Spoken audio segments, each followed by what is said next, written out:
man's dog kept bringing home soggy dollar bills. When he found out where they came from, he rang the police immediately. James Turner's brown Labrador, Bruno, bounded through the back door one evening with a crumpled $100 bill dangling from his mouth. The next morning, Bruno dropped 2 more on the kitchen floor and kept doing it every day. By the end of the week, James had more than $800 stacked on his counter, all courtesy of his cheerful dog. Uneasy about where the money could be coming from, James clipped a GPS tracker to Bruno's collar. Following the signal on foot, he was led through muddy fields and overgrown hedges to a quiet stretch of highway. Bruno bolted towards a concrete drainage pipe under the road, wagging his tail furiously. James crouched by the entrance, shining his torch inside.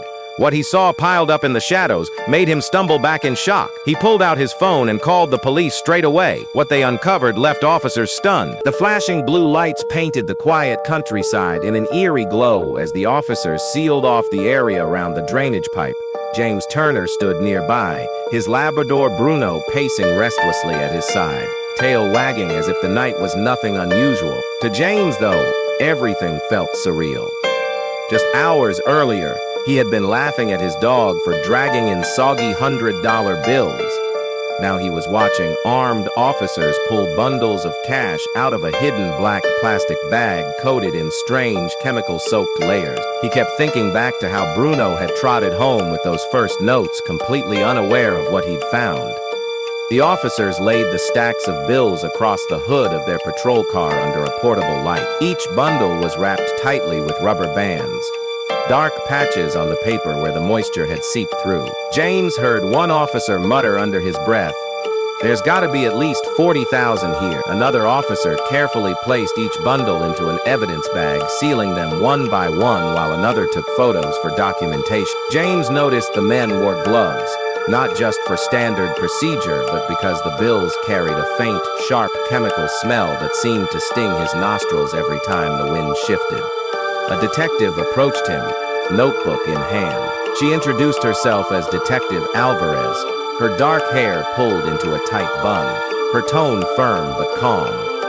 She asked James to recount exactly how he had discovered the money. James explained everything, how Bruno had kept bringing back bills, how he'd attached a GPS tracker to his collar, and how it had led him to the storm drain. Alvarez scribbled notes quickly, occasionally pausing to ask small clarifying questions. When James admitted he had collected nearly $800 from Bruno over the past week, her eyes widened slightly. "That money is connected to something big," she said quietly, almost to herself. James shifted uneasily, the weight of her words settling over him. Bruno sat at his feet, panting happily, completely oblivious to the tension. The detective explained that the chemicals found on the bills were the same type often used by traffickers to throw off sniffer dogs at checkpoint. Apparently, criminals transporting large sums of cash or drugs would spray their shipments with strong masking agents, hoping the overpowering scent would confuse or block the dog's sense of smell. But in this case, the chemical had the opposite effect on Bruno. For reasons no one could yet explain, the scent had attracted him, drawing him back to the hidden stash again and again. As the officers continued searching the drain with flashlights, one of them called out. They had found torn pieces of another plastic bag deeper inside, suggesting there could have been more money, or that some had already been taken by someone else. James felt a chill crawl up his spine. If Bruno hadn't stumbled across it, who might have? And what if those people came back looking for it? Hours passed as the investigation stretched into the early morning. Neighbors gathered at a distance, whispering among themselves, the scene lit by the glare of police floodlight. James stood by, giving statements and answering questions until his throat felt dry. He glanced at Bruno, who had finally curled up on the grass, fast asleep despite the chaos around him.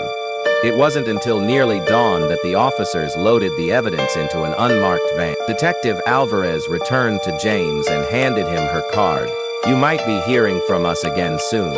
If you notice anything unusual, strangers watching the house, cars you don't recognize, call me immediately. Whoever dumped that money might not be happy it was found." Her words lingered with him long after the officers left. Back home, James tried to settle into some sense of normality, but the house felt different now. Every sound outside made him glance through the curtain. He couldn't shake the feeling that he had just stepped into a story much larger than himself.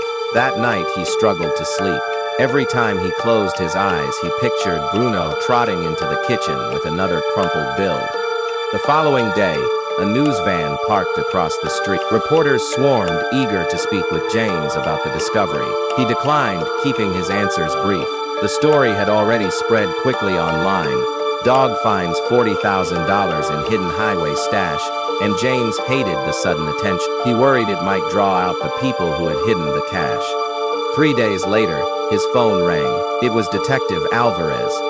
"We've traced the money," she told him. "It links directly to a trafficking operation we've been following for months. Your dog may have just given us the break we needed." She explained that 2 suspects had been taken into custody after investigators connected the cash to a checkpoint bust that had gone wrong earlier that week. The criminals had panicked and dumped the money in the drain, hoping to retrieve it later when the roads were clear. James felt a wave of relief. For the first time since the discovery, he thought maybe things might return to normal. But Alvarez's voice took on a more serious tone. "We don't believe all of the cash was recovered. The bag we pulled out was ripped, and our lab estimates at least 20,000 is still unaccounted for. We think someone might already have retrieved it." That night, James found himself awake again, staring at the ceiling. Every creak of the house seemed amplified. Every bark from Bruno out in the yard made his heart pound. He considered the possibility that someone could be watching him, waiting for the right moment. He remembered Alvarez's warning about strangers, about cars he didn't recognize. The next evening, as James was putting Bruno's lead away after a walk, he noticed a black car idling at the end of the street. Its headlights were off, and though it didn't move, he felt eyes on him. When he stepped inside, the car slowly pulled away. He told himself it could have been a coincidence, but deep down he wasn't convinced. Over the next week, small things unsettled him. Footprints in the damp soil near his garden fence, a gate left unlatched when he knew he had closed it. Once he even found Bruno barking furiously at the back door late at night, the fur on his neck bristling. James never saw anyone, but the unease gnawed at him. Detective Alvarez checked in often, assuring him that the suspects remained in custody and the investigation was progressing. Still, James couldn't shake the paranoia. Every time Bruno wandered off into the yard, James rushed to the window, half expecting to see him trot back with another note in his mouth.